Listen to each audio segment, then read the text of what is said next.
नमस्कार दोस्तों, मैं अभिषेक कुमार विश्वकर्मा आप सभी का स्वागत करता हूं यूट्यूब चैनल एमएससी ट्रैक पर। आप पढ़ रहे हैं इंग्लिश विद अभिषेक सर। दोस्तों, इस यूट्यूब चैनल पर आपको बेस्ट कंटेंट दिए जाते हैं, इसलिए इस चैनल को सब्सक्राइब करें, लाइक करें और शेयर करें। साथियों, हम लोगों ने प्रीवियस क्लास में पढ़ा था नाउन के प्रकार, उसके बाद हमने पढ़ा प्रोनाउन, उसके बाद मैंने आप लोगों को वर्ब का चार्ट भी बनवाया था। आज हम देखेंगे आगे एडजेक्टिव। दोस्तों, आज का हमारा टॉपिक है एडजेक्टिव। दोस्तों, एडजेक्टिव को हिंदी में विशेषण भी बोलते हैं।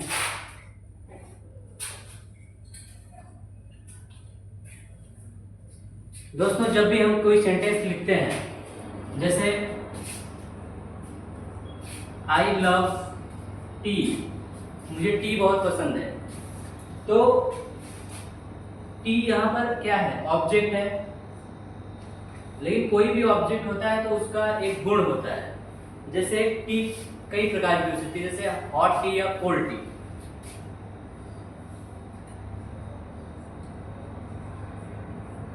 तो दोस्तों, ये जो है ये इसकी विशेषता बता रहा है, ऑब्जेक्ट की विशेषता बता रहा है, हॉट टी या कोल्ड टी। तो यहाँ पर टी है, ये किसी, हमने आपको बताया था कि नाउन क्या होती है। Noun is the name of person, place और थिंग। तो टी क्या है? एक थिंग है, इसका नेम है टी। सो एडजेक्टिव जो होता है वो नाउन या प्रोनाउन की विशेषता को बतलाता है। तो टी, हॉट टी या कोल्ड टी, यहाँ पर हॉट टी या कोल्ड जो वर्ड है ये क्या है? एडजेक्टिव के उदाहरण है। दोस्तों, और भी उदाहरण हम देख लेते हैं एडजेक्टिव में।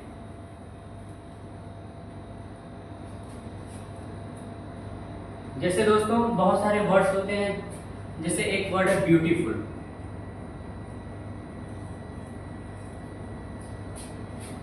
एक हम जनरल सेंटेंस लिख देते हैं, सी इज अ गर्ल, वह एक लड़की है। तो यहाँ पर गर्ल की जो विशेषता है वो कैसी लड़की है ये यहाँ पर नहीं लिखा हुआ है। लेकिन अगर हम दूसरा सेंटेंस लिखते हैं, सी इज अ ब्यूटीफुल गर्ल, वह एक सुंदर लड़की है। ये सुंदर वर्ड आ रहा है, ये गर्ल की विशेषता को बता रहा है, इसलिए ये विशेषण है। दोस्तों, आपको हमेशा याद रखना है कि जो विशेषण या एडजेक्टिव होता है वो नाउन या प्रोनाउन की विशेषता को बताता है। मैं आपको यहाँ पर लिख भी देता हूँ, आप इसको नोट भी कर सकते हैं। एडजेक्टिव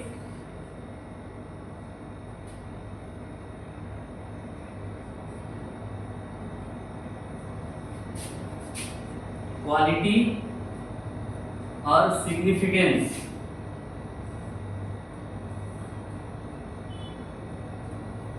ऑफ नाउन और प्रोनाउन। इस तरह से दोस्तों आप बहुत सारे एडजेक्टिव उठा करके उनसे नए नए सेंटेंस बना सकते हैं, या आप बहुत सारे सेंटेंसेस में एडजेक्टिव्स को ढूंढ सकते हैं।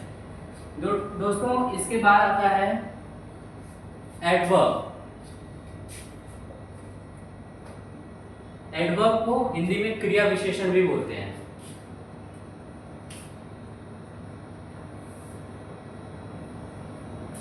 दोस्तों, भी जैसा कि इसके नाम से ही पता है, आप ये जान चुके हैं कि विशेषण क्या होता है। विशेषण यानी विशेषता बतलाने वाला, क्रिया विशेषण यानी जो क्रिया की विशेषता बतलाता है। दोस्तों, हम पहले भी आपको बता चुके हैं वर्ब यानी क्रिया क्या होती है। हर सेंटेंस में एक वर्ब जरूर होता है। जैसे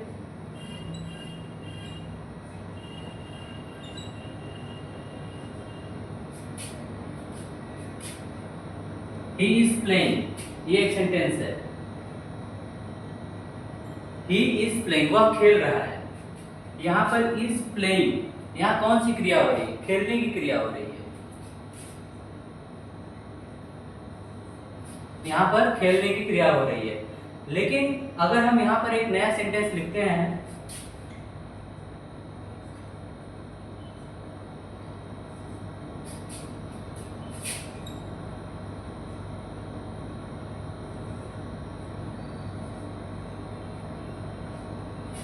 he is playing diligently, यानी वो पूरी मेहनत से खेल रहा है। अब उसकी एक्शन क्या हो गई? वो एक विशेष रूप ले लिया उसने। तो ये वर्ड क्या है? वो इज प्लेइंग, यानी इस खेलने की क्रिया की विशेषता बता रहा है। ये ही की विशेषता नहीं बता रहा है। अगर ही की विशेषता बताता तो ये एडजेक्टिव होता है, लेकिन ये वर्ब की विशेषता बता रहा है, इसलिए ये क्रिया विशेषण या एडवर्ब है। हम एक और उदाहरण देख लेते हैं।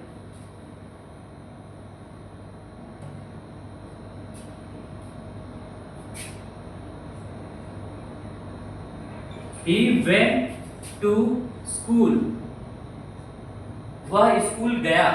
He went to school. अगर हम यहाँ पर ऐड करते हैं he went to school late, यानी वह स्कूल देर से गया। उसकी जो जाने की क्रिया है वो देर हो गई, उसे लेट हो गया। तो ये लेट वर्ड क्या है? ये क्रिया की विशेषता बता रहा है। तो ये हुआ आपका क्रिया विशेषण। दोस्तों मुझे पूरी उम्मीद है कि आपको ये क्लासेस पसंद में आ रही होंगी। हम आगे बढ़ते हैं। हम नाउन, प्रोनाउन, वर्ब, एडजेक्टिव और एडवर्ब देख चुके हैं, जो कि मैं यहाँ पर लिख भी देता हूँ। ये किसके पार्ट हैं?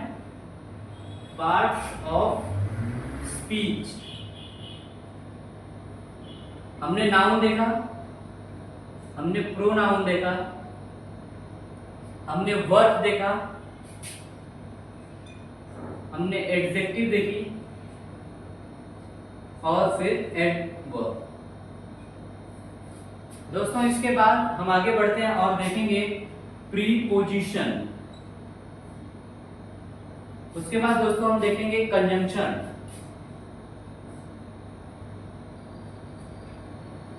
और जो लास्ट टॉपिक रहेगा वो हमारा रहेगा interjection.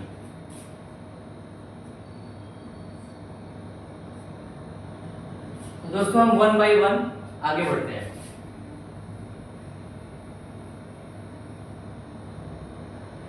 Preposition.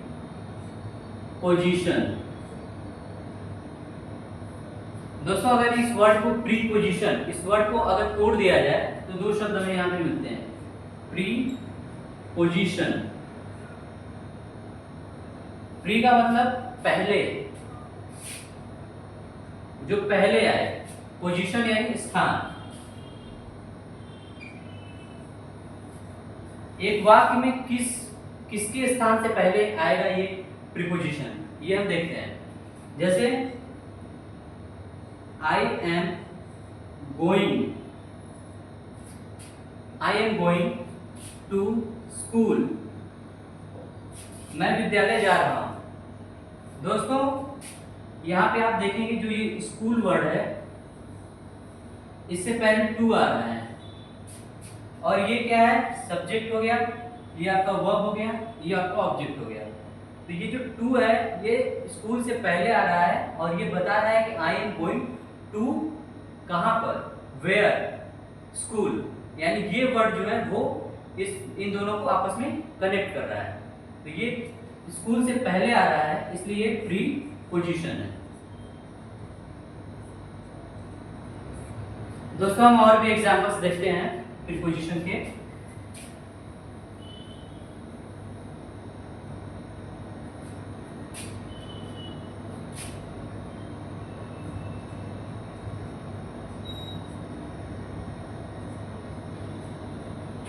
He will come to the party on Monday. वो पार्टी में मंडे को आएगा। तो यहाँ मंडे से पहले ऑन वर्ड का यूज हुआ है। ये ऑन वर्ड क्या है? ये है प्रीपोजिशन। दोस्तों हम आगे बढ़ते हैं और देखते हैं कि कंजंक्शन क्या होता है।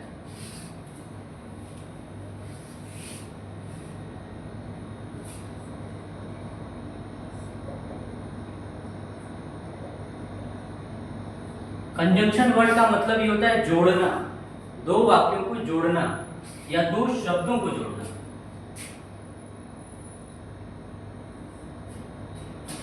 दोस्तों जैसे Ram is a boy,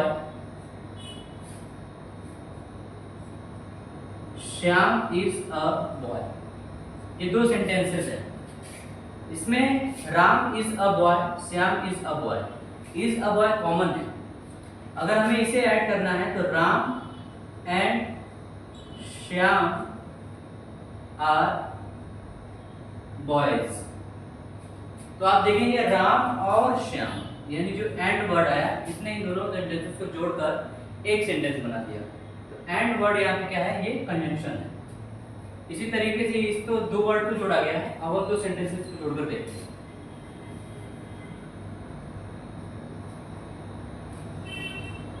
She would have come to school. She would have come to school. She was ill. ये दो सेंटेंसेस हैं दोस्तों, इनको हमको जोड़ना है। तो हम क्या करेंगे, She would have come to school. She would have come to school, but she was ill. इस तरह से दोस्तों कंजंक्शन का यूज कर हम दो सेंटेंसेस को आपस में जोड़ते हैं और दो शब्दों को भी। आगे बढ़ते हैं दोस्तों और देखते हैं इंटरजेक्शन। इंटरजेक्शन हमारा पार्ट्स ऑफ स्पीच का लास्ट टॉपिक है। इंटरजेक्शन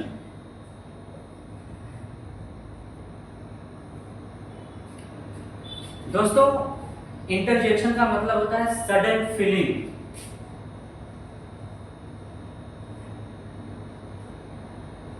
या फिर आप कह सकते हैं एक्सप्रेशन।